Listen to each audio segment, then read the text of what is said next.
What is going on, everybody? I'm O.T.G. I'm OmNomTheGreat, if you'd like to call me. And you know what, man? I just love making controversial shit.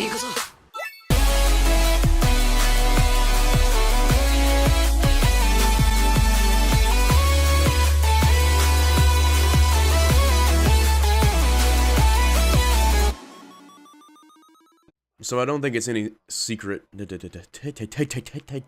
Today, Junior? Focus. So I don't think it's any secret to anyone at this point that the Goku Black / Future Trunks / Zamasu, whatever kind of title you have for it, arc has come to a close. It's hit its climax. Pause. And this last episode that's coming up next week, or rather this weekend, sorry. Basically, all we should have left to actually watch is a little bit of a closure to the arc, just to kind of wrap everything up all nicely. And, well, this latest episode, episode 66, has made a bit of an impact on the community. It's brought people out of the woodworks en masse to basically debate the credibility, quality of the writing of this final episode, the arc in general, but I have a different video for that later that I'm actually scripting and putting together. I want to actually make myself sound like I know what the fuck I'm talking about, but that's beside the point. I want to make a video about the dismissive nature of the Dragon Ball community in general. That's a really big term to just kind of throw out there and not offer any kind of explanation. Well, let me talk about it for a second. I mentioned earlier that this was the episode that brought everybody out of the woodwork, and why is that? Well, there are a couple elements in this episode that people can't quite seem to agree on, and that's always the case. You're always going to have debate, especially in a community as big as the quote Dragon Ball fandom, but the hot points of this quote debate have been A, Vegeto's return, and was it actually worth him coming back? And then B, Trunks' quote spirit bomb, spirit sword weird combination. We still don't know what to call it. Now, I won't get into which side you should be on for this debate, because really there is no right side. Both sides have their own arguments, and when you look at them respectively, you can kind of see where either side's coming from, but that's the problem. People don't. People in the Dragon Ball community are so centric on being argumentative that they don't give the other side the time of day, and that's what's incredibly frustrating. On one side, you have the people who say, oh, well, Dragon Ball's always had its writing issues, you know, and nobody said anything about it way back when. And then on the other side, you have the people who hate what they did with this episode, and because of that, are latching on to the other side. I'm getting it all fucking confused now, but people on the other side are latching on to people who have that argument, saying, well, you're just being entitled because you like Super and Dragon Ball is not allowed to have issues, and you get what I'm saying. People on either side of the extremes are being a little bit too crazy, and they're not just sitting down and actually discussing like they should be doing, just chilling out. But that's a whole different conversation that I'm not prepared to even start talking about, so I'm gonna just kind of cut into it so I can get this over with as quickly and painlessly as possible. The final conversation point that kind of pushed me over into actually making this video were some tweets that were circulating, and I'll see if I can't put a couple of them on screen. I won't go into them because, again, they're right. They're absolutely right. Dragon Ball has always had issues with consistencies in its writing. Dragon Ball has always had problems that really don't make sense no matter how you look at it. But I need to explain why pointing those problems out does not do anything to actually make the other side look nice. Sitting there and arguing that Dragon Ball Z or Dragon Ball always had issues with power scaling or fusing does not do anything to detract from the argument that people, or at least most of the people on the other side, are having.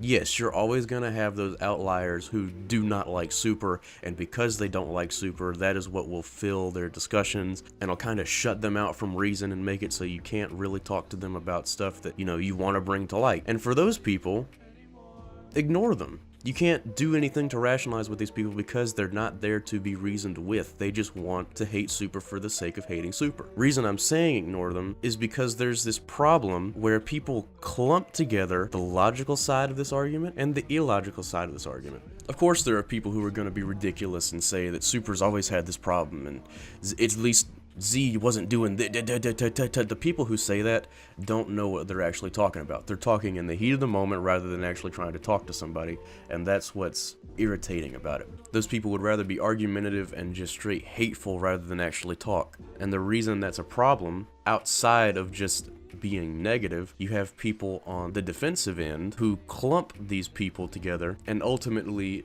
dismiss any kind of opposing argument altogether. I made a quote Twitter rant about this a couple of hours ago, and I basically said that pointing out flaws in a series 20 years old, especially when those flaws are tied to quote industry standards of 20 years ago, it doesn't do anything to take away from the argument about a series that's being written, animated, produced, whatever term you have for being put out in 2016. I'm not by any means saying that you should sit down and try to reason with these people who really just kind of are negative to be negative. No. Ignore them, step off. You're not going to do anything to them, and as long as you don't let them, they won't do anything to you. You just kind of sit in your own camps. That's fine. Nothing wrong with having a reasonable discussion, obviously, but that's what people need to strive for, rather than just saying, oh, well, this dude didn't like Super because he just didn't like Super. Now, I'm saying you're like that because you sound at least a little similar to the points that they're making. That's what majority of the discussions I'm seeing are boiling down to, and I've said discussions about 86 times in this episode, but you get what I'm saying. Don't let the negativity of a few people shut out your want to kind of talk to the other side, to understand other people, because there's nothing wrong with that. There's nothing wrong with wanting to comprehend what they're saying or why they're saying it. You should want to understand. And at the same time, you can't use that negativity of a few to rationalize your blind, dismissive nature about this kind of stuff. Acting like Dragon Ball Super's story holes or plot inconsistencies or retcons don't have any grounds because people used to be dismissive of the original Dragon Ball and Dragon Ball Z back when they were 9, 10, 11, 12 doesn't make any sense. All this to say, just look, man, actually talk about it rather than just say, oh, well, this dude said this, and because this dude said that, then you obviously have to be on his side because he said this thing that sounds a little bit similar to the thing that you were saying, so you obviously just dislike Super because Super is garbage to you. That's what it all is coming down to, all that I'm seeing, instead of people actually trying to sit down and talk about it. There's nothing wrong with holding Dragon Ball in general, but especially Dragon Ball Super, up to a standard. There's nothing wrong with wanting a consistent story or things that actually make sense within what's actually been laid out before. That's what it's coming down to at this point. People are so set on arguing with the other side that they're not listening to the entire argument. They're listening to the streamlined version that they hear about through their friends on their own side, rather than actually reaching out and asking, why do you feel like this? You know, talk to me about it. People don't talk anymore. Instead, they're just kind of subtweeting an entire subculture. Subculture's an exaggeration, but you understand what I'm saying. They would rather subtweet about a set argument that clumps everybody together than actually address arguments being made. And that's the problem. I don't understand why people on either side of the argument are so close-minded. Like, for some reason thinking that, like, that's going to be the deciding factor that's going to dignify you as a person. It's not. It's just crazy, the lengths that people will go to not talk. Anyway, I'll have a video about what I actually think about this last episode and Dragon Ball Super's Goku Black arc in general in a couple days, but for now I just wanted to put this out because this is what's been sitting on my head for most of the day, so yeah, I'm gonna do that. Feel free to discuss in the comments, guys. I have no problem with it, and I love to hear what people are actually thinking, so let me know, man. All that being said, I'm OmNomTheGreat, O.T.G, whatever my intro is, okay, but I'll talk to you guys next time. Later.